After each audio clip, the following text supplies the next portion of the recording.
happy Queen Victoria. Do we call it Queen Victoria Day? Happy Victoria Day. So you and I are French, so we call it de l'or des Ormeaux. Sure. Yeah, absolutely. That's what we celebrate. Do. That's the day that celebrates the little green guy from Just for Laughs' birthday. Yes. He's the creme de la mode or whatever you just said. No, it is Queen Victoria's birthday, right? No, it can't be that because it changes every year. Yeah, what are we even just? We're just celebrating. It's just in honor of her. What I would suggest is, and I had a French teacher once who told me this. He did this because he was like real French Canadian, like hardline. And French Canadians, they want this day off, so they're gonna take it. But the old school ones used to be like in defiance of the crown and everything.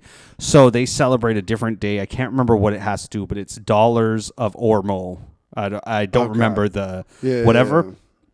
Yeah. And he said on Queen Victoria Day, if you went to the movies, they would play God Saves the Queen in the theaters for like a second. Okay. You know? And everyone would stand up and, hand over your heart thing. Yeah. And he's like, I remember my French. He's like, I just sat down there and didn't give a fuck, and he thought that was I was my favorite teacher, so I do think he's cool, but that's not cool. French people do get to be for the American listeners. If you ever watch Canadian politics, we have a party that is just for French people here called the Bloc Québécois, and they're the party that gets to be fun. People are always like, I like the Bloc guy, but that's just because like sort of how I feel about libertarians a bit in that. Like it's easy to run your mouth because like you're never going to win. So like, of course, talk all the shit you want. It's sort of like the Bloc Québécois is our version of that, where they get to run their mouth a lot because they're never ever going to win. So they get to kind of. It's fascinating the more I think about it, and this is like I'm not even like a side for my mom is from Montreal, where big ties to Quebec, and. It's hilarious that it is the equivalent if an American is listening to this of like. If Tennessee had a party, like you have the Republicans, you have the Democrats, and then the Tennessee party. Yeah. And you go, oh, is that because they're going for governor of Tennessee? And you go, no. Mm-mm. They want to be president. The whole country. And their party is called the Tennessee Party. Yeah, on behalf of Tennessee. It's fucking insane. I want to make sure that every state in the union has to have a Tennessee flag as well. Right. And on their thing, Fascinating. Yeah. Yeah. Well, it'd be like if New Mexico tried to do it. It feels like a little ethnically different. Oh, too. Sure. Not that New Mexico is any more ethnically diverse than anywhere else, but like just the idea it's Mexico, like it feels different. Whatever. Also, I think the French probably have that right because I imagine she is a monster. She's a monster. It is funny though that you say that about like we still wanting the day off. That was what was always so impressive about the racism of Arizona was that they just wouldn't recognize Martin Luther King. Like really? I think till like 1992, maybe later. Hold on, let's find this out. That's not. When did Arizona finally acknowledge Martin Luther King Day? Yeah, no, that was like a big thing. Public Enemy had a song about it. But like that's a dedication to racism where you're like, I don't even want the day off work because I hate black people so much. Yeah. In 1993, that was the first Martin Luther King Day.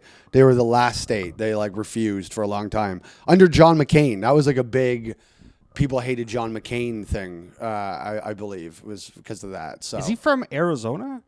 I think he was the governor or whatever of Arizona. Really? He has such a non-Arizona feel to him. Well, he went and fought in a war and lost the use of his arms. You know what I mean? Like he lived probably a pretty full life. I don't know if he like was completely Arizona bound, but okay, yeah. You know what I mean? Like I feel like the governors don't necessarily feel attached to the place they're from all the time. Like sometimes they have I'm just visiting like Pete Buttigieg is Indiana. You know what I mean? Like the gay one is the Indiana guy. Like that doesn't track at all. Indiana probably hates that.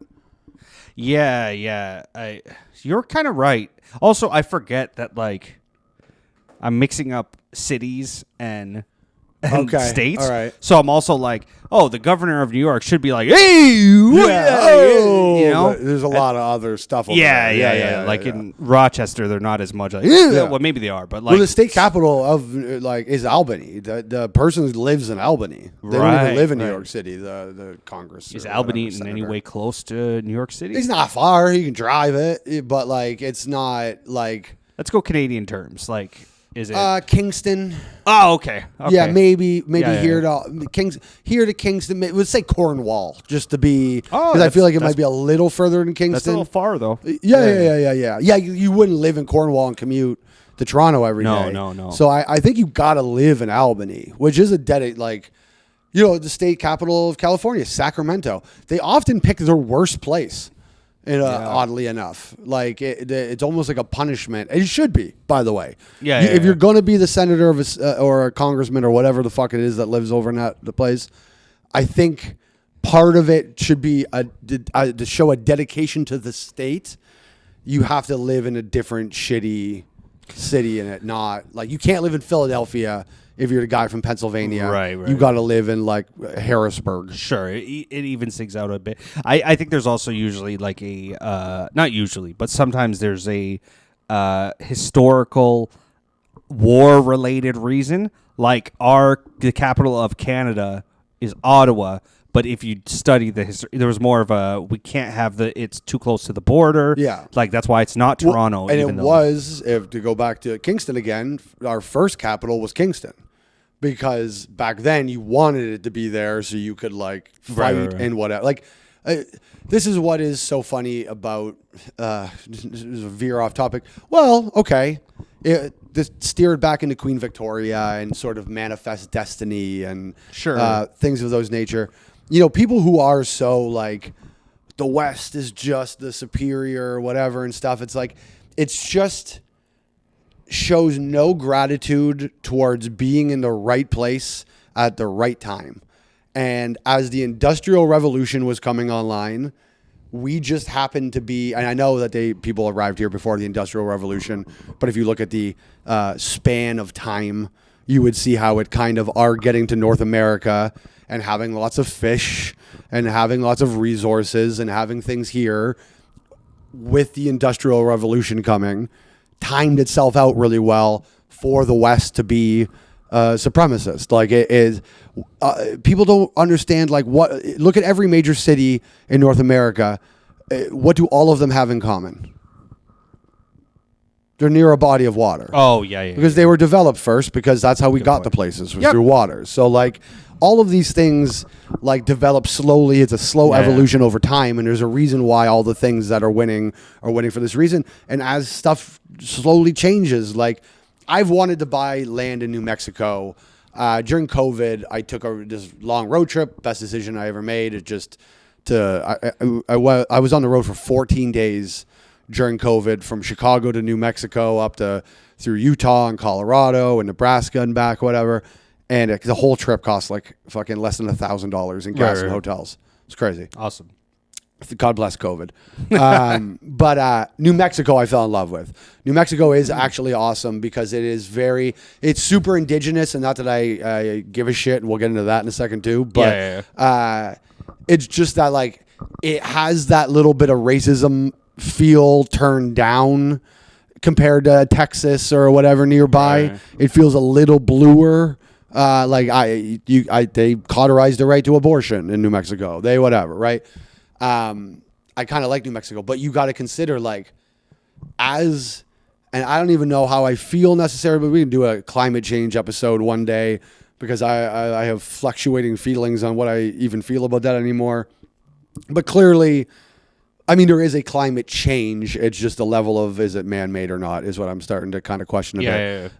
There's a great book that will make you feel a little differently about that called The World Without Us. And it talks about what would happen if humans vanished like overnight. Sure. What would the world look like at a certain period of time and stuff. And it kind of makes you like realize very quickly how insignificant we are to the grand scheme of all of this. I'm a believer in that. Yeah. Yeah. So anyways, but like this could all change. I mean, California could fall into the ocean, and maybe it should. So these things can evolve, but it evolves so slowly and over such a long period of time. Maybe Africa will dominate one day because cobalt will become so fucking important that it changes whatever. And somehow they'll get China out of there and not taking all the profits from it. And who knows? But currently, the way the world's set up, the victors tend to be people who had access to water for a large period of time. Mm-hmm. But technology levels that out. We can't even fight Iran now because they got drones. Like, who would have thought fucking drones, the shitty thing your uncle got for his birthday for himself to fly around at picnics, that thing has leveled Iran's ability to compete with the United States. Like, these things happen very fast. Yeah. So it's crazy. Yeah. But not when you were Queen Victoria, who, again, was allowed to just sort of run roughshod over the entirety of the world. Like, she has to be in the like Hitlery level of debate to some degree. Like, we kind of celebrate. I remember when I was in high school, I did student parliament and shit. It was like the kind of wanted the door here aspect of me, but I also sold weed, so it was kind of all right.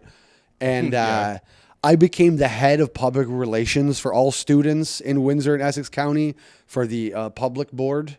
And I remember it only came up once that job mattered at all. They were protesting Vincent Massey School, which is very funny to think back on because it feels like all of this protesting and like hating historical figure shit is new. But when I was in high school, they were protesting Vincent Massey, who was the first Governor General of Canada, but also hated Jews. But like he comes from a time where sort of just everyone hated Jews. Yeah. Like that wasn't like a controversial opinion at the time. But they had this protest about it, and so my job was to collect quotes from students for like if the Windsor Star wanted to talk to a student about a story, they were supposed to go through me, and then that just meant I gave the quote. But my thing was, we still have schools named after Queen Victoria. Like I don't see the issue with whatever, because Queen Victoria enslaved like half of the fucking world. Yeah. But I do have 10. I asked for 10 horrifying facts about Queen Victoria, so I've got those pulled up. It is interesting where they started. I was kind of more going into like taking over India and like whatever kind of territory, but the first one carried a lot of genetic diseases into multiple royal families. So that's not what I was. So she transfer like. So she was. She had hemophilia. So through her descendants, it spread into the royal houses of Russia, Spain, and Germany. I don't really even I guess her kids started fucking descendants of other, whatever. That is what they do. So. That's something I learned a long time ago. Not to interrupt you, but it's interesting. It's like you think back to the governor thing of like they don't feel like they really represent what they're from. Yeah, is a lot of royalty do not take their bloodlines back to the countries they're necessarily from, because it's more important to mix with other royalty than like we're English. Like that was sort of the entire idea of kings and queens in the first place. Was a great way of my daughter will marry your daughter and then it ends a war. Yeah. Like you want to stop fighting Scotland, your son's gonna dick down the Princess of Scotland. Yeah. That is fun to think about in a way. It would be interesting if, like Eric Trump had to go fuck Khomeini's daughter. You know what I mean? Like and he'll do it all Muslim-y and whatever, however special apparatuses you got to use to make that like whatever. They get married first, but it would be fun that if we needed to end this war, if Eric Trump had to marry, Siddiqui Khomeini. Is that a female name? And what are female Muslim names? Why can't I guess just Czar. That's the only thing I can think of. But I don't know. That's a good question. You're not allowed to ask their names in front of their husbands. So so I think we just don't get their names a lot. Like, what is the Muhammad for chicks? That's a good question. Yeah, like what's the most popular female Muslim name? Common. I'm gonna go Arab names. Sure, but is there not? I mean, do Arab names, but I do wonder if there is because is Muhammad a Arab name or is it a specifically Muslim name? AI is such a fucking ball licker because it's like I just look up common female Muslim names. That's all I wrote. Yeah. And the AI overview automatically comes up with common Muslim girl names beautifully blend deep Islamic heritage with globally appeal. Why? Even if you believe, even if that's true. So unnecessary. It's unnecessary. Well, and it's like AI is supposed to be replicating us. This is why it's never getting over. And could you imagine I asked you for common Muslim names and you explained to me that they beautifully like I'd look at you like I'm insane. Did you just have a stroke? Like what happened here? It's true. Yeah. Like if we go more specifically, like, hey, Sanger, what is a common like Guyanese name? I'd go, well, Rob. One thing you have to understand before I start this is the Guyanese names beautifully blend a mix of Caribbean culture, but also the original Indian thing. So when we get to these, you'd be like, buddy. Yeah. What the fuck is a common? I just need a fucking it's crazy. And also, by the way, I have a feeling when these names get read out, they're not going to feel as beautifully blended as. I'll say this: I'm reading some of these, and I'm like, I should have been able to think of some of these. I have heard some of these. Okay. You know, they're not as famous as like saying Mohammed or even some like Ahmed or something like that. You know, like what we. But you've heard these. So the number one is, I've heard this a lot. Fatima. Fatima's good. We're also getting into some of Muhammad's wives and stuff like that. The second one was the famous young one, the little Drake one, Aisha. Yeah. Damn, that sounds like a girl you rape. Like that. You know what I mean? Like that does have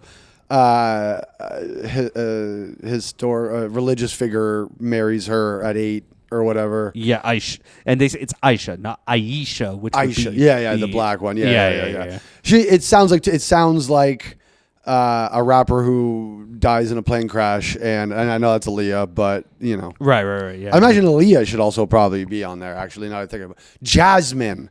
There's one. Is Jasmine listed on there? I think if I had typed in Arab, yes. Because if you think about it, the Aladdin. I will show you the world Arab. Yeah, that's is different. Aladdin pre-Muhammad or post-Muhammad? Are they Muslim in thing, or are they Zoroastrian? It would be hilarious to. Well, you see Jasmine's face, like she does start with the thing on or whatever, but she takes it off. Right, but like. Yeah, wow, we really never did stop to consider whether or not Aladdin was. Well, I mean, also I imagine a genie is haram. You know what I mean? Like, how devout a fucking Muslim could you be if you're believing in a genie?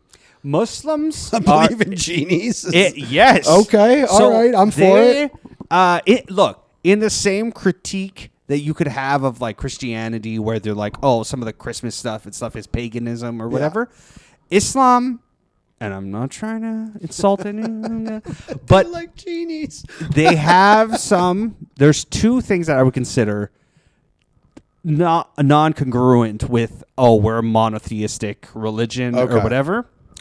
One of them is the whole pilgrimage to Mecca and the what do they call it, the Kaaba or whatever, the stone. Okay, that's a little weird. That's not like it existed. The pagans were like, you know, there's like a stone. It's like a meteorite essentially. Okay, and they walk around it and stuff, and But that existed. And then they come back to America and someone goes, get your hand up my pocket. Yeah.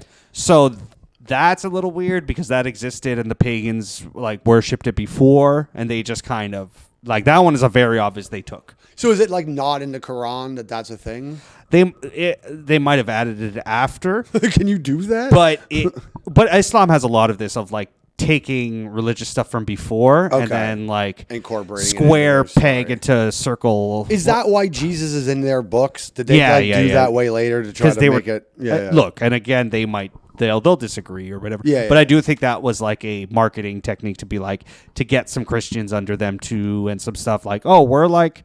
This is Christianity 2.0. Like, you know. The other weird thing is genies. They don't call them genies. They call them jinn. DJIN. Oh, I have heard of that. Yeah. Okay. But they are essentially, but they're not genies in the same way of like you get 3 wishes and it's all fun. They're demonic a little more, I think. But I don't think they're evil. I have to remind myself. Is it like a bit karmic maybe or something? Like you're going to have like, you're doing a karmic trade-off or something? I can't remember, but they're creatures of sorts. Like they're not, because even genies to a degree, like, there is a play of karma involved, like right, like genie's wishes often go wrong, as sort of a like punishment, right? For monkey paw type stuff. You know what I mean? Like, yes, monkey paws are great. That feels Muslim. Monkey paw feels more on brand for that. But we're gonna have to start. And I will say, if you track the course of racism through history, racism is. Whether you think it's getting better or worse, which it's of course getting better. Anyone who would argue it's getting worse, like, that's craziness. But I will say part of it's getting better is the level of specificity that racism kind of gets over time, right? Like, for a large period of time, racists would have just hated Asians. Just Asians. Right? And they all would have been, oh, you Orientals, or oh, you would have said gook about whoever. It didn't matter if that was a gook or not. So, and then it gets a little where, like, now when you talk to racists, they have like the Asians they think are like the good Asians, and then they hate the Chinese, and then whatever. And so, like, we got to get there. I think that's the next evolution of Islamophobia. Mm-hmm. That's kind of the one that we haven't, where you can tell it's a very emotional hatred still, or racism still with Muslims, because we haven't gotten to where we go like, oh, you're a Kurd, you're cool. I like, like, it's like, oh, it's the fucking Shiites I don't want in my neighborhood. You got at some point we're gonna have to parse out which type of Muslim you are at some point. Does that make sense? And I know that sounds, if you're Muslim and you're listening to that, you're going, well, that doesn't sound great because you're still being racist. But do get that is a step. At least we know something about you now. Like, that it is the next step to where at least we're singling out because I imagine that would be the difference, right? Whereas, like, is Shiite, Sunni, whatever, is sort of your Protestant, Catholic, whatever of them, where some of them that believe, like, I don't know, I know nothing about it at this level, and if you do, please write in. But one of them probably believes the funkier, more dangerous shit. I can't remember than another one. I used to know it. Yeah. Yes, that's how. My gut instinct is it seems like the Shiites are they're the wild boys. Yes. That's what I think. I think they are. Yeah, like, you don't want to pick a fight with them. Are more laid back, I think. Yeah, and Kurds are just always getting picked on, it seems like. Yeah, but they're also more of a ethnic connection there, where Sunni, like, you could be a Sunni from very different countries. Most people are Sunnis, though. Yeah. Well, I think the Kurds got that protection after just basically being run out of everywhere, and they gave them sort of like the Jew card in a way, where they were just like, listen, we can't even really call you guys from a place at this point because you've been so fucking run out of all of your countries that we sort of just got to give you like traveler status. Are we gonna? I was thinking about this recently. Are we gonna still pay attention to that in like 1,000 years? Because I was thinking about it. Like, my girl makes fun of me a lot for, like, she'll like see Indians doing something Indian, and she'll be like, that's your people. Look at your people over there. It's like a fun joke or whatever. You guys take a shit in the beach. Yeah. She's like, that's your people, whatever, right? And I'm like, well, I'm not really in. We haven't been there for like 3-4 generations or whatever. Like, we're the Italian Americans of Guyana. Like, sure. We're Italian, but if we went to Italy, they would look at you like, there's like that Sopranos episode, right? Yes, it's a great episode. So we're that. But I'm like, in 1,000 years of being in Guyana, at what point do you get to shake the fucking the beach shitters? Yeah, we're not. There's no connection there anymore, right? Yeah. So same thing, like all this stuff, like, it's weird. Some of those, like, Kurds and stuff, like, you speak to these other countries and they're like, oh, I'm technically this thing ethnically. Yeah. I'm like, that hasn't been a thing in like. Yeah. Why are we still, like, how many of these countries just don't, like, people are Turkish? Okay, well, what does that mean? Yeah. Okay, so they still, like, how far are we? Constantinople? What is it? Like, when Turkey was Constantine or whatever the fuck? Like, like, so are you Constantinian? Like, right. What are you? Like, it does have to become, but also at the same time, it is also becoming more and more important to recognize it in the moment, because it is also affecting us with how much we now interchange. Like, we've got to understand the behavior of what kind of being Indian is, because like it's here now, and like we sort of got to work around it a bit. I get people being like, oh, you got to conform to us and whatever. And I think some level of assimilation is good, but we also got to go, when they drive the wrong way down a one-way street, go, well, they did come from a place where they would probably not have to give a shit about that. So, you know. Yeah. But I'm actually, this will make me the bigger racist than you or whatever. I don't believe it to be such. Is that fuck that though, because like I watch a lot of like if I started my own travel show and I went to Japan, the second I went to Cheers a beer, they would tell me, oh, you have to do it like this. And like my brother used to be with a Chinese girl, and I remember I sat at their table and we were like cheersing beer, and they said, elders, the bottle has to go slightly above and you go slightly below, and it's like and that's a normal cultural thing. And that's cool. At what point do we go, I get that you think you can jaywalk literally whenever. You can't though, because that's you're not learning culture. You're being you here, but we want you to be us. And that sounds racist. But well, you can't just do U-turns in the middle of Queen Street on a e-scooter every day. Until I think the learning on that one will be, as they all get killed by cars, they'll slowly maybe make some adjustments by that. These Indian guys got to be getting smoked. You know what I mean? Like we're gonna have to start stringing them up as little. You know, it will be funny. You know, when someone gets. Well, I don't like where that's heading. Well, I was. You know, when they might mix up my dad with someone. Somebody dies on a bicycle, and how they'll like. They'll leave the bicycle there forever as like a little shrine. Yeah. I can't wait till we start seeing that with e-scooters. They painted an e-scooter entirely white and put flowers on it to remind people that somebody died here. Someone got dosas delivered. And I don't know why I made the food Indian as well, but they do. They're Indians. They're mostly Indians, and like we're just speaking. They're all Indian delivery. I just mean not all the food they're delivering is necessarily Indian. Oh, yeah. It would be McDonald's or whatever. The McDonald's over here, man, they line up those e-scooters in such a fashion. The satisfaction, how the homeless are not doing this is beyond me, but just pushing them all over. Like there's so many e-scooters lined up at that McDonald's. It would be such a satisfying feeling to knock them over and watch them each go down. Like the Terminator, like Schwarzenegger does in Terminator 1, the first Terminator 1. I love when you do that to yourself mentally, where you're like, it's the first one. It's called Terminator 1. That's what they called it. But anyways. At the time, it was called The Great Terminator. Yes, exactly. Terminator 1 now. But That was where I went in my head. I'm just, I remember I was in high school. And that was when I first started hearing some of my friends and even myself. I probably felt that way. I was like more diving into being ethnic in high school or whatever. you know, testing out. I was like, I'm Guyanese. Don't even bring up the French Canadian thing. Sure, whatever.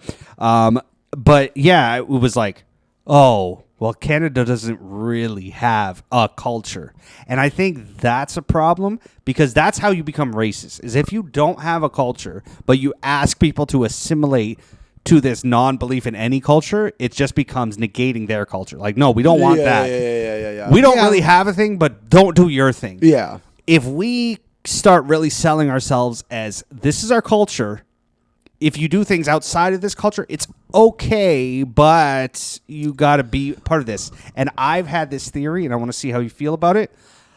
This is our best chance. Let's go all in with Native American culture for everyone. Just go in heavy with it. Heavy. That's Canadian culture. It was there before. Yeah. We're all, even white people, we have to get rid of a cultural appropriation. That has to go, because it won't work. Because we have to actually, under this. Yeah. We all, we wear moccasins. We do a bunch of things. And then so that whenever now somebody does something counter to that, we go, oh, this is Canadian culture. We pray to a giant turtle. Yeah, and this will not be hard for people to adopt, because there's something about old white ladies loving and pretending to be fucking indigenous. Like it was something in our parents' age that they all got told as they were kids that they were part indigenous. Like it's just they were all not to the Buffy St. Marie level of things, but Elizabeth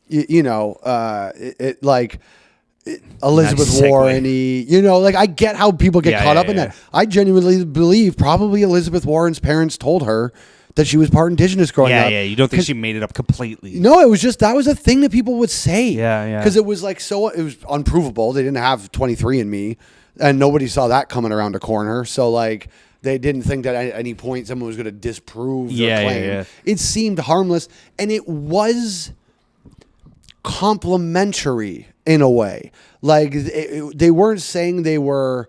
Very few people were like, now some people had entire acting careers and whatevers and started entire movements in our country and then turned out to be Italian American. But like people generally weren't doing it for like a tax benefit. They weren't going that far with it where they're like, oh, I need my status card. They were just going like, oh yeah, we got a little bit in there. A Cherokee. Cherokee was the one in the U.S. media. Like everyone liked to say they were Cherokee. Yeah.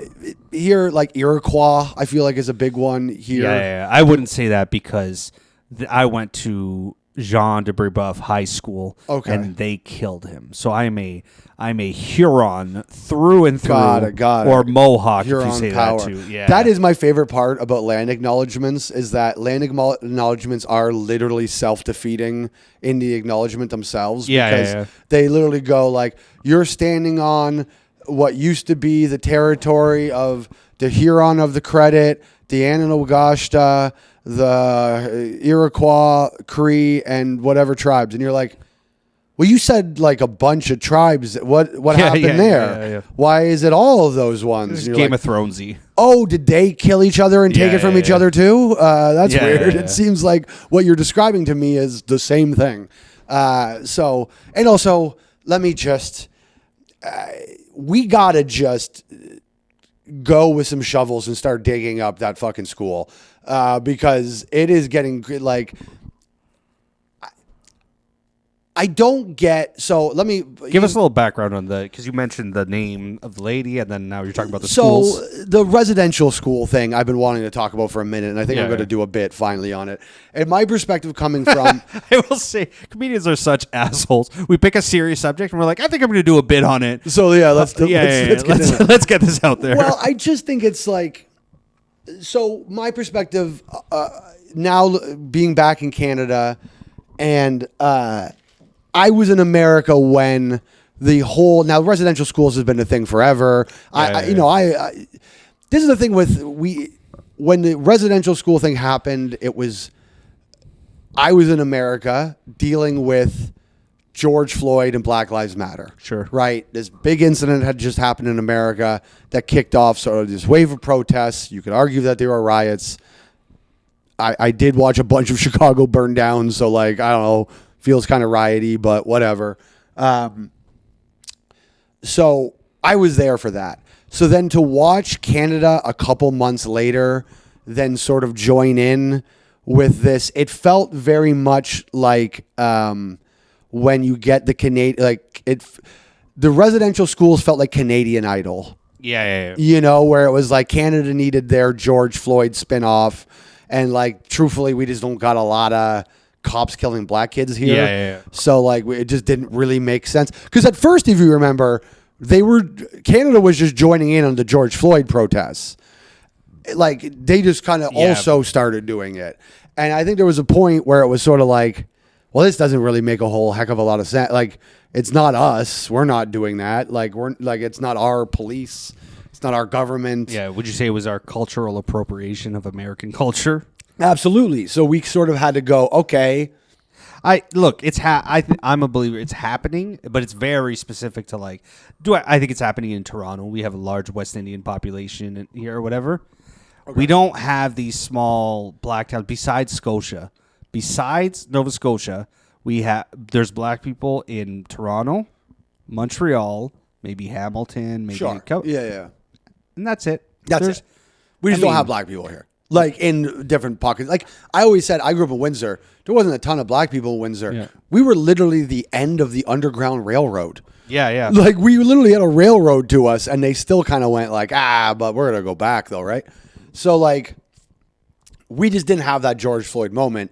We kind of needed our own moment, and we had to look back and be like, all right, who have we been mean to? Okay, well, the indigenous. And this is what sort of frustrates me with the entire thing, is that it's not like I'm against giving indigenous people like reparations or there being different treatment towards indigenous people. I'm not against any of it. It's like we already were. Yeah. We already knew we fucked up. We didn't need this.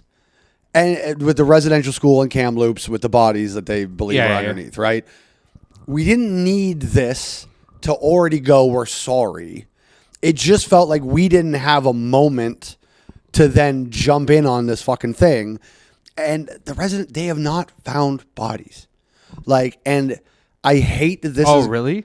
There is no bodies that they found under there. There is radar abnormalities. We don't fucking know. We don't know. And like, again, there could be. Maybe. I would actually hedge towards, I actually don't think there is. Like...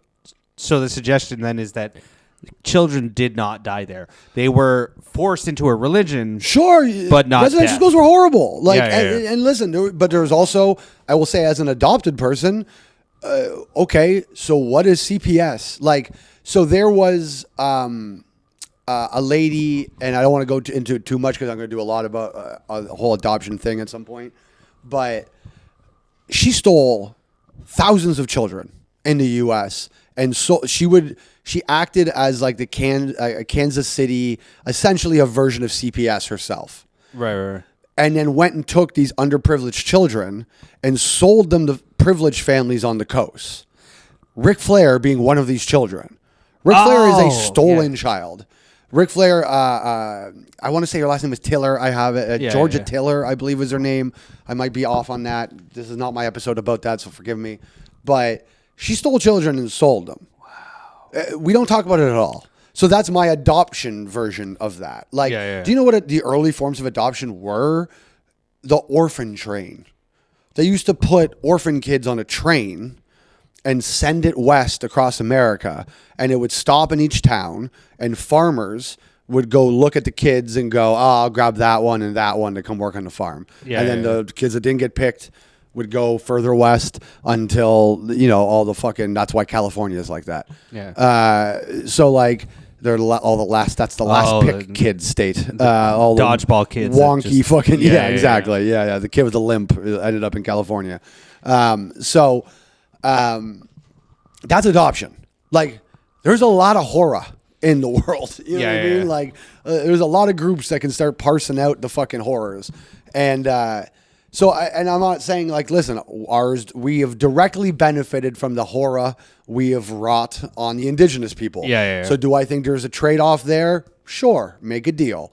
That's what they should have done with black people in America years and years and years ago, is make the fucking deal. Yeah, I agree with that. Stop having the thing. Like, honestly, like how, by the way, and racist. Think about inflation. So I'm not saying all conservatives are racist, but I think there does tend to be a thing where racists tend to be conservative. Now, I think that there's a lot of liberal people who are racist without realizing it through their own ideas. But I believe most overtly racist people tend to have conservative ideologies. What would have been a better move for conservatives than to break the deal, to do the reparations deal with black Americans way before inflation? Yeah, you could have written them like I like a fucking $18 million check in 1992, and that would have probably handled it. Yeah. Think about what the number would have to be today for anyone to feel like it made any dent whatsoever. Cost of living is up, to whatever. Like, it's good. That number goes up and up every year. You don't write them a check. Get ahead of it. Fucking, and also do it when like the country's in the you want a fucking stimulus package to reinvigorate the economy. Do reparations, man. Yeah. Like, if you look at the economy and you go, damn, we really could use some money in the soda business. reparations. You know what I mean? Like, just hit the check at a right time. Be smart about it. Don't go, oh man, we're a little strained right now, but everyone's kind of got a job, whatever. No. Do it when you need a boost to the economy. Be smart. Let's all work together. So I did hear, I can't remember, I think it might have been a black comic or whatever, joke that like, he said, black people, you don't want reparations because then they'll expect us to shut the fuck up. That's the deal. Yeah. It's kind of a Patrice bit, the whatever. And also Patrice also believed in that reparations can come in the form of income tax. Right. You give black people a break on the income tax, and then that's whatever. So yeah. Which I get the argument of that, and that's sort of what we do with the indigenous population here. Yeah. I mean, who's doing better? Black Americans or the indigenous population?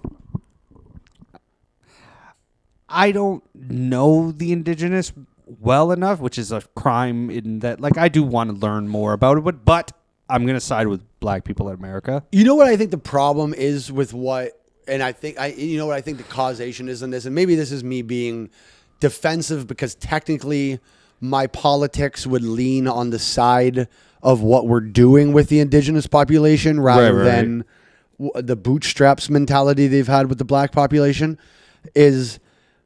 I think the problem is that we've incentivized the native population to exist outside of city centers. And when you live outside of city centers, you are sort of cutting yourself off. Like, reserves are kind of golden handcuffs, if that makes sense. You can live a more affordable, freer way of life because you don't pay for such and such and the gas and the whatever and the college and all the things we do. But like, then you got to live in reserves. And that is, what is your growth potential inside of a reserve ultimately? Like, your business only really services the reserve unless you're a fucking indigenous weed store or something. You know what I mean? Like, we only really let them benefit off of sin tax, and that's only really gonna, get them so far ultimately. So yeah, it's the casino game that they don't get to play here that I think would open things up. That's really how they've come up in America, is the casino thing was a good model. So, because I don't think, like, the Mohawk Casino, is that like actually indigenous owned? I don't think so, right? I don't know. And like, Canada's wonky about, like, you can support something thinking you're supporting those people or free range chickens or something. We're actually very weird about allowing things to appear a certain way and not suing those people for saying this is not what it actually is. And one of those is like, I could open a company that's called Mohawk something, and then it's just and hope that people support. I think we can be a little weird with that. So I don't know. I'd have to look. Like, you have to just, Canada forces you to do a lot of deep dive research before you. Because in America, when you see the indigenous reserve, like, what they are because they're indigenous land. So like, you drive through Oklahoma, you know what you're seeing. Like, it's very clearly you're driving through a reserve and this is their casino. So yeah, but we do have to get back to the residential school. My issue is that what happens, and maybe this is a good reason just not even to dig up the bodies and just maybe you do have to just bury your head in the sand. Is if it's now wrong or fake, now what happens? You've actually set that people or that movement back tremendously when they didn't need this. There didn't need to be 6,000 kids under a school for us to acknowledge that we have not been good to indigenous people. Like, we could acknowledge that before. We live on the land we took. We can say a little thing for them, whatever. I mean, the land acknowledgements is fucking silly and is obviously just very performative. Recently, the show is coming up, so I shouldn't even mention it, but somebody booked and they have a land acknowledgement, but they have an audio recording of the land acknowledgement. And I'm like, could you do less for the fucking people of whatever? Like, just save it. It's so performative. It's so whatever. Like, go buy your pre-rolls from the fucking Mississauga of the Credit. That's you know what I mean. I was thinking about that recently. That's probably the best way you can support. Just go buy your fucking weed from them. Like that honestly is going so much further than you playing an audio recording of a bunch of things you know nothing about, but making sure everyone knows that you care about the fucking thing. So, you know what I will say, since you run your own venue, it would be hilarious for you to just have a red button like right on that TV, and anyone who wants to, you just press it, and then on the speakers it plays the land acknowledgement. No, that's going to be the Yuck Yucks. Yeah, that's our land. We would like to acknowledge that Yuck Yucks did start comedy clubs in Canada. Yeah. Before we perform comedy, we would like to acknowledge Mark Breslin and the Yuck Yucks of Kitchener. We name all the closed clubs. Yeah. Yuck Yucks of Barrie and Kitchener and Winnipeg and Kingston and Windsor. And fucking yeah. I do. That makes me want to open a comedy club at a former comedy club, and then like Levity should probably give a shout out to Yuck Yucks. They should be doing a land acknowledgement to the Hamilton Yuck Yucks that came before it, and Arya that owned it, the owner of that the old Hamilton Yucks that used to. No, sorry, that was the one in the hill. This is a different club, but he would greet guests wearing a sports coat with no shirt underneath. Oh, okay. It's crazy. It was fucking, for a comedy club, it was literally batshit. Okay. Oh, we're getting close to an hour here? Oh, yeah. I was just testing a whiteboard so that I could give you the time. A time marker? Yeah. And the whatever. All right, let me see if there's anything else I want to talk about. I mean, I really did not get in depth about that nearly enough. But let's see. Victoria Day. Buffy, I called her Buffy St. Clair. It's Buffy St. Marie. That's what I want. So yeah, but yeah, I listen. It is not that I'm like whatever. And the residential school ultimately, again, okay. So look into Child Protective Services, like, and again, I'm not saying that. Just, I think what makes it feel weird or evil is that it was particularly one group of people that they were doing it to. That's the problem. That's the line that got crossed. But were the conditions not good in a lot of these places? Was it any different than what that lady did in Kansas to adopted kids? Right. Whatever, It's just, I don't know if there's bodies underneath, ultimately. And I think that was a risk that, like, just didn't need to get taken, because if they're wrong, they've caused Indigenous people a lot of problems that, like, they didn't need to cause, and we already owed them an apology. Sword, you know what? I'm going to disagree with you, though. I don't think it'll cause any issues, because we've now created an eternal hedge our bets thing of conspiracy. So if they're not there, they moved them. Yeah. We have an out. Enough. There's a loophole for everything. Yeah. There were bodies and now they're not, and or whatever. Yeah. Those bodies are buried in Argentina now with the Nazis. But back to your idea of getting everyone to be like native? To create a culture and to be native, like. Because you can get conservatives right away on it. Conservatives love, because that was another thing. We'll touch on this briefly, because you did ask me, or we did mention this off camera earlier. But it was a similar move by the conservatives. So I noticed there was a period where conservatives got very pro-Indigenous. They really tried to publicly become basically up until that moment. That was sort of liberals flipping the card on them. For a while, conservatives were using Indigenous people, being like, we respect them, and this was their land, and that's why we don't like all these other people coming here, and because they needed to pay deference to them to sort of get them out of the whole "you were an immigrant once upon a time" thing. Whatever, you got to go. Well, we should be nicer to them, so they did that for a while. That was a good trick, because it was a way to allow them to have their beliefs and to kind of use Indigenous people as a shield for their beliefs. Let me put this in a converse way. As a guy I hated, when I lived in Hell's Kitchen, we had a little Facebook group in Hell's Kitchen for the neighborhood. And there was a guy, so this was during COVID, and in New York City, some of the hotels were being used to shelter homeless people during COVID. Yeah. And so one of these hotels were in a neighborhood, and I guess a homeless person attacked. Remember Stop Asian Hate? Remember they tried to get that one going, where everyone was sort of like, Yeah. I mean, I'm fine with what? Like, who hates? There's not like a thing against hate. Like, we think the virus probably came from there. That's not what we're not saying. We want to beat up Asian people here. Like, that's silly.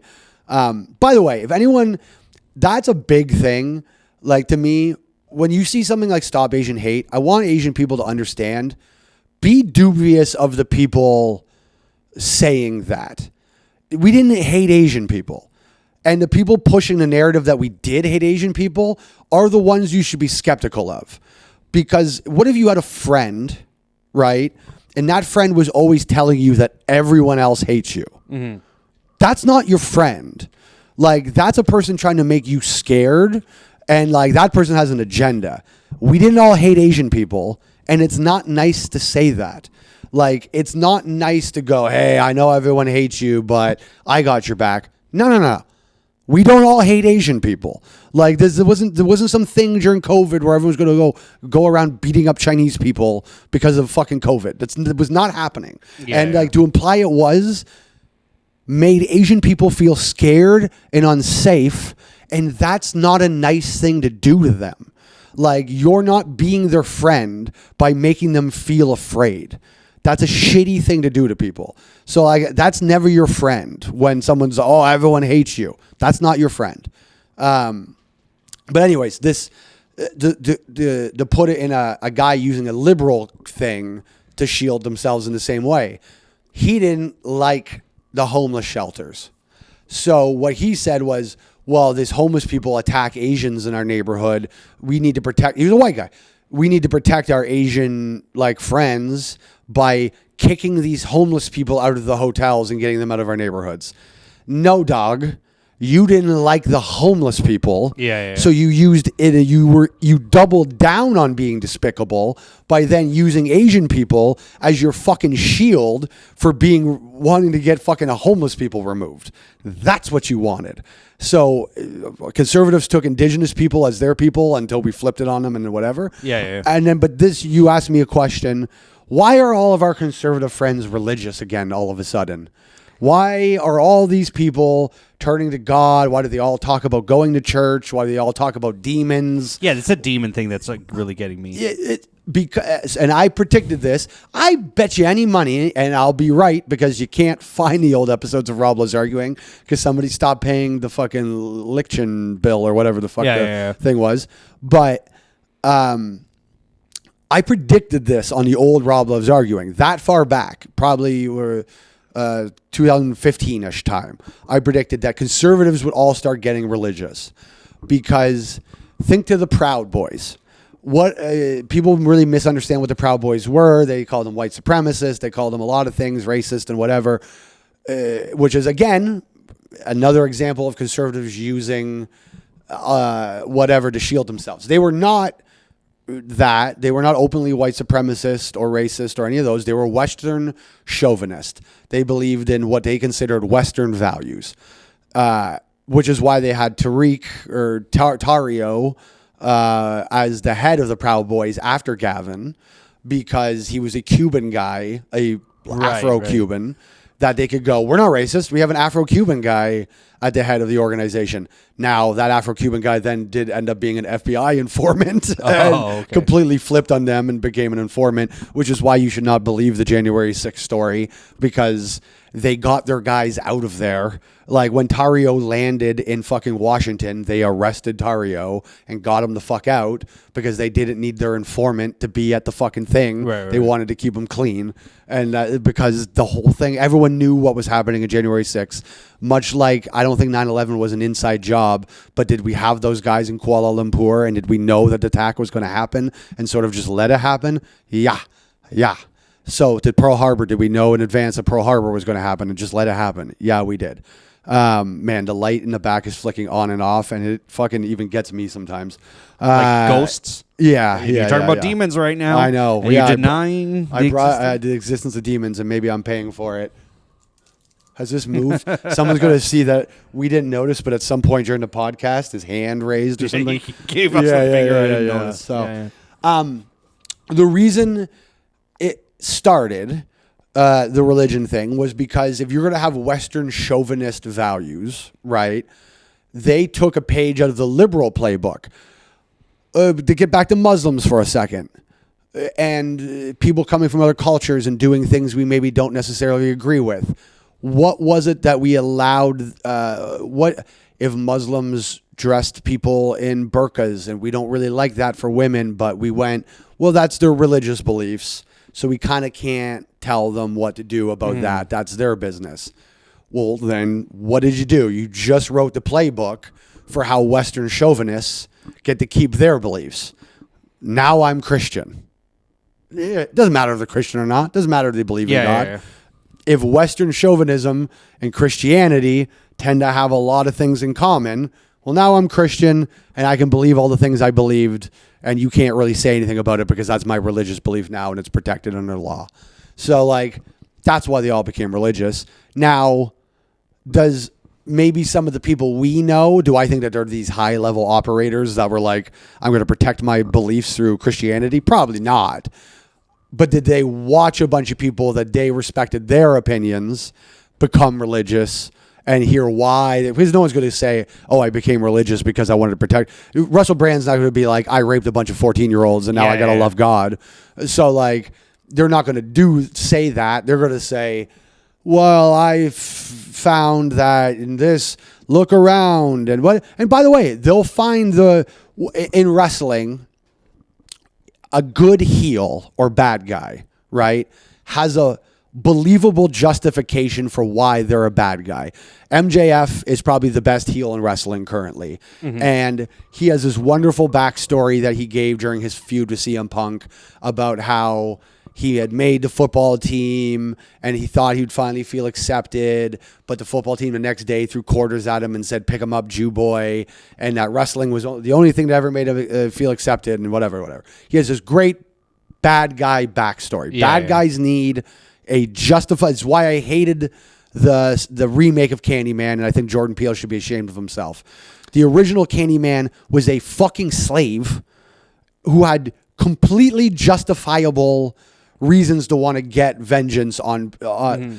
In the remake of Candyman, he was like annoyed at gentrification, so he killed white people. Like it was just I didn't remember. I saw it. There just wasn't the moral. You need to give the guy, the villain, some moral justification.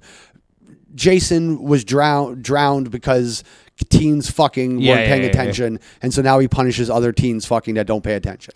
There's got to be that. Freddy was having fun, and they stopped his fun. Yes. Yeah. So, you got he was just having a good time. He's having a good time, and everyone ruined it. Yeah, they're party poopers in the town.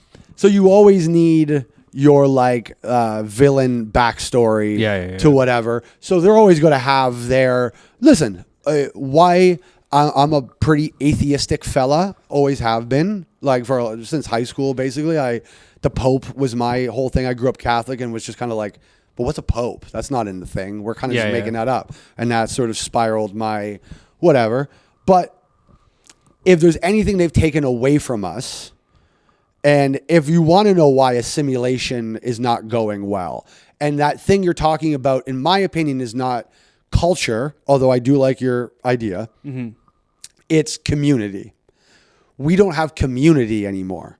So you used to go talk to the Chinese guy in your town, used to come in and he'd talk to you. He was at your store. You had a mom and pop store. He got to know you. He came to your bar, or you came to his Chinese food spot, and you learned each other's things because you had a community. You communicated with each other.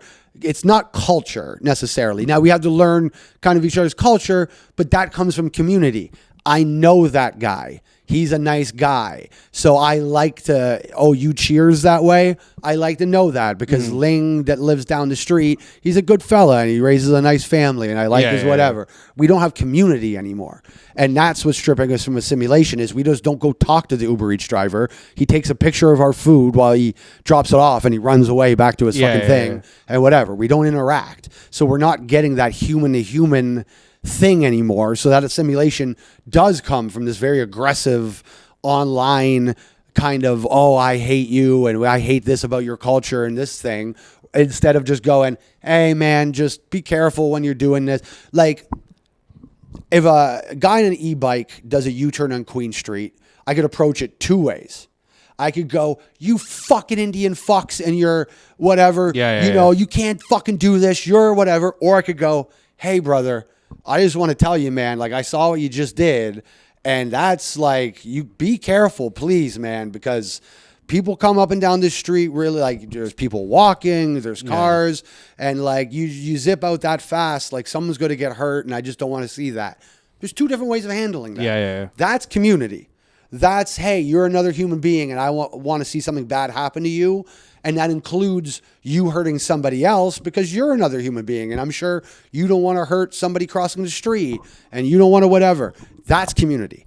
So if I was becoming religious, the thing that I would say is what we're missing is not God and the belief system. It's the community. It's showing up on Sunday and having something in common with a bunch of different people and whatever. And like, that's the part we're missing. And almost a church problem with it is that it then sections us off and then that becomes tribalistic. Whereas the reality is that we should all just be getting together. This is why sports is important. If people think that sports is dumb, you're dumb. No, you all need to come together in your community and have a dumb, silly thing that you all cheer for together. That's a community. That's a fun thing that we can all have. The World Cup, the point of all of this is for us to come together and celebrate a thing and go, that's fun. Like, we're supposed to do those things. They used to do concerts at, like Young and Dundas or Nathan Phillips. I remember I saw Janelle Monáe there. Yeah. I would never go see Janelle Monáe in my life. I could never pay for a ticket to see Janelle Monáe. But, like, she's sort of talented. Like, it's not that I don't think Janelle Monáe is good. So she plays a free concert in fucking Nathan Phillips. I'm going to go. And I'm going to be there with a bunch of other people who can experience a community. Not culture, community. That's what's important. So if I was conservative trying to hide my beliefs, I would go, it's community. It's, look, how we've devolved, how unhappy we are since we got rid of religion. And honestly, getting rid of religion leads to a lot of other things. People have a need for community. That's where QAnon start. That's where all these conspiracies and the whatever, because we have an innate feeling in us to want to believe we understand a truth that other people don't get, right? So then that truth becomes, I know more about this than anybody else, and I know more about that than anybody else. Where it could just be like, I got a belief in, I know my God, and all I want for you is you to know my God too. And like, that's community. So they're taking, again, a good bad guy has very good reasons for becoming it. But I think a lot of the bad reasons, a lot of where you hit the guy in the back with the chair afterwards, is that they wanted to have a bunch of Western chauvinistic views, and the best way to protect them, literally legally, is to make them religious. So that's why. But then that's the evolution of that. There's a germ there that starts because of this one thing, but then now, the book No Logo by Naomi Klein, I feel very conflicted about it, but it's a big Libby book from like the 90s, right? And it's actually fun to read if you ever do want to read a really long book that's pretty liberal, because it's about this neighborhood. It's very heavily based around this neighborhood, because she lives kind of over by Richmond over here, which was the factory, the sewing district. And those were all very genuine lofts at one point, real lofts that were like converted buildings, not sort of the fake lofts we just throw up now. And it was a lot of, but then like you could refute that it's like, you don't get cool lofts, but people have places to live. And she also kind of has her own problems or whatever. But she did have an interesting thing back in the day. Influencers, right? Before we had social media and whatever, there were still influencers. Nike wasn't trying to influence people. And what they would do early on is literally go pick a cool kid and just give them Nike shit, because that started the trickles, and then other people see it and whatever. Someone like our friend Lewis Molds, funny comedian, he's like the second wave of that adoption, where they've already given Christianity, the Steven Crowder, all the people who went to it first, and then a next generation of people coming up watch all those people, and then now it sort of seeps in a little more organically through those people, because they got the heel story of why they became religious in the first place. So, okay, I should wrap up. I just want to say quickly, if you are excited that Dunkin' Donuts is coming to Canada, you're a fat retard, and I hate you. It's so low quality. That's racism. That's, you know, when you can see little dog whistle racisms in things. Yeah. Anyone that's excited that Dunkin' is coming here because they think it's better than Tim Hortons, you're just racist. You just think there's too many Indian people in Tim Hortons now. And by the way, who do you think is going to work at the Dunkin' Donuts? That's what I was just you think it's thinking. going to be old, nice white grandmas again working at Dunkin' Donuts? Like, yeah. Oh, by the way, the myth of the old white nice grandma. I have I'll tell you longer when this podcast ends to not bore these people. But I saw the evil in an old white lady. I was at a dog park, and she complained about a guy's music because he's doing, like, you know, they put a speaker on your back and run with it. Yeah. He was doing that, and then she tried to stop once, tried to tell him the second time. As soon as he walked away, she doesn't think I'm hearing her. She goes, asshole. And then I turned around and she saw me, and you could see her face was like, "Oh, I revealed a side of me that I didn't want people to know." Yeah. I went to Milwaukee for Game 6 of the Raptors and Milwaukee Bucks the year that we won the championship in 2019. It was the game we won in Milwaukee. Did we finish the series or swing the series? I can't remember. But it was like the first time I'd been at a high-profile sporting event as the opposition team in a building. And, like, people gave me a fun, hard time and whatever. Yeah. But on the way out, this old lady, like 70s, 80s-year-old lady, double-birded me on the way. It was so satisfying. That's like, great. if she knew the fucking how much she added to whatever. And just like, you're a Milwaukee Bucks fan. Like, what a strange. What was adorable living in Chicago was seeing old ladies in Chicago Cubs jerseys. Because like you're 80 and you could have been your whole life. They never won this entire time. So like your adoration is adorable. This fucking Milwaukee Bucks lady was very strange. But she probably fucked like Kareem Abdul-Jabbar back in the day or something. So anyways, we should wrap it up. Let's get out of here. Thanks, guys.